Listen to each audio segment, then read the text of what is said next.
Actually, the other day about Shay, you want to go first? some keys, and you talked about defensive rebounding, ball screen, and playing with pace. Looking back at it now, what did you think about the way you guys played tonight? I thought the first half we played lights out great.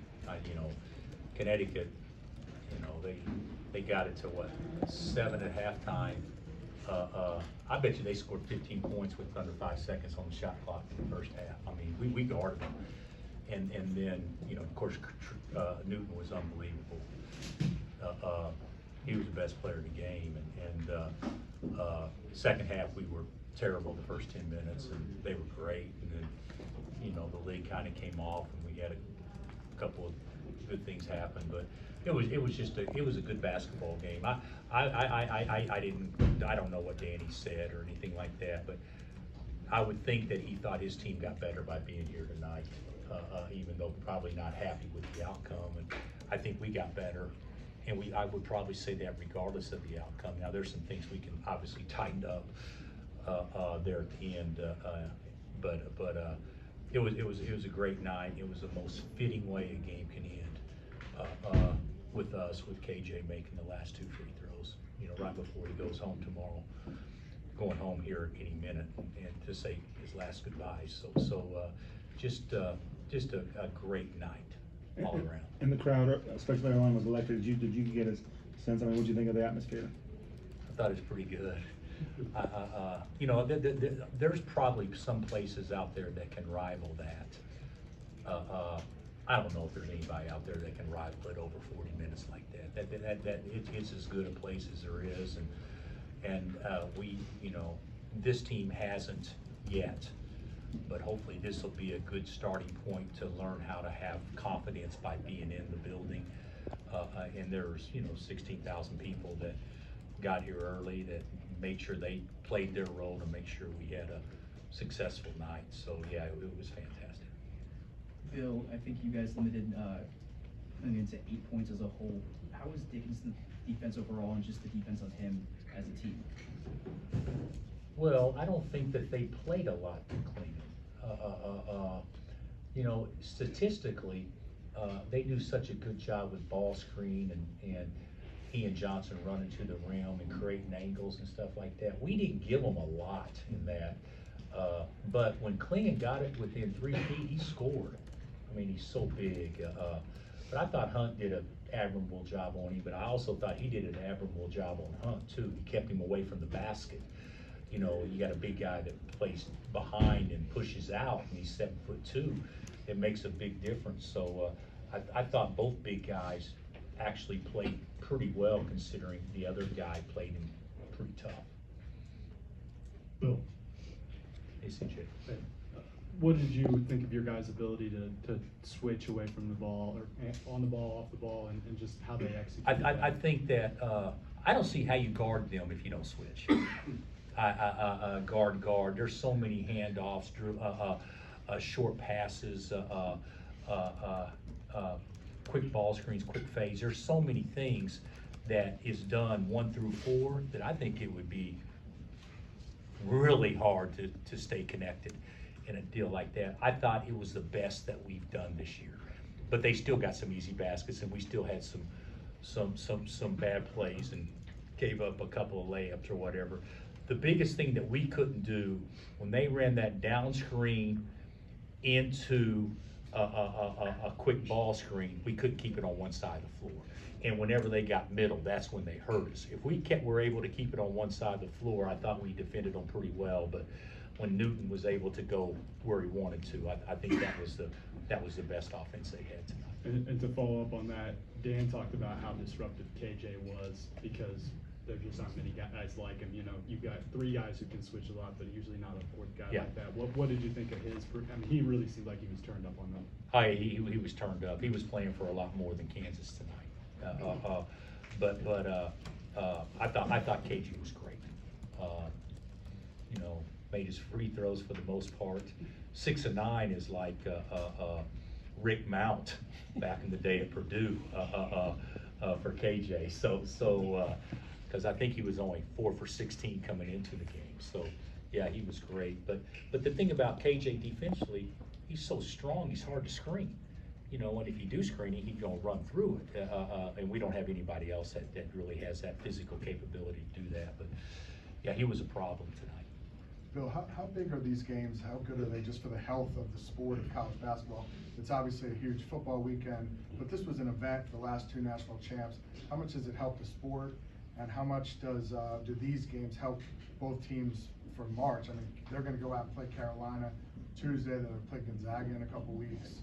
How does that prepare you for the the tournament? Well, I think it prepares you for the tournament, but more importantly, it prepares you for your league. Yeah. Because that's what I've always thought.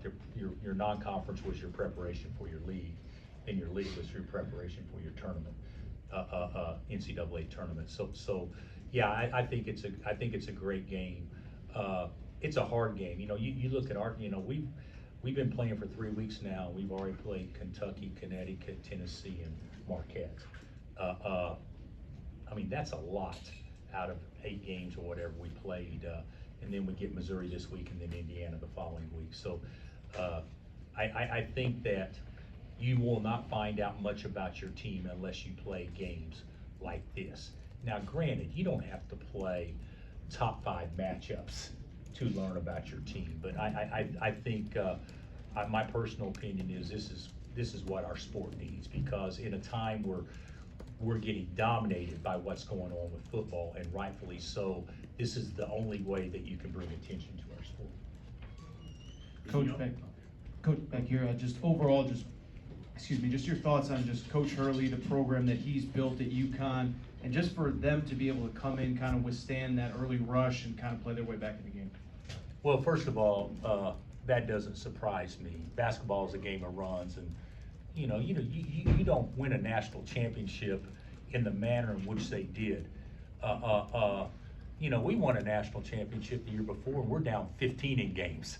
They win it, and nobody even got to single figures against them. So he's done a remarkable job. He's a terrific coach. They're sound. They play together. They seem like they like each other. They're tough, and they play without Castle. That'll be a team that can win a national championship again. And yeah, Danny's done it.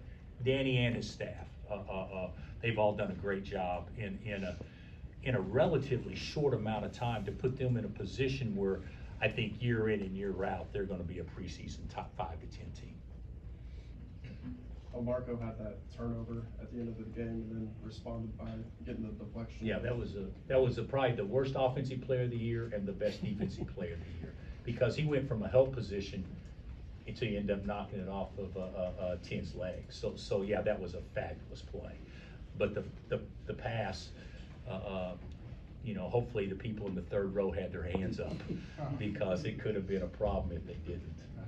And then your other freshman, Johnny, 2 threes tonight. Yeah, I thought Johnny did well. I thought they both did well. That's a big moment. We didn't play our bench. Jamari didn't play, and Nick didn't play much. But when the building is juiced like that, and I know guys got tired, and it'd be better off if guys played 34 or 33 as opposed to 37. But that was a game that I don't think the crowd was going to let us get tired, and guys can play longer minutes. I don't know if you guys have noticed, do timeouts seem twice as long this year?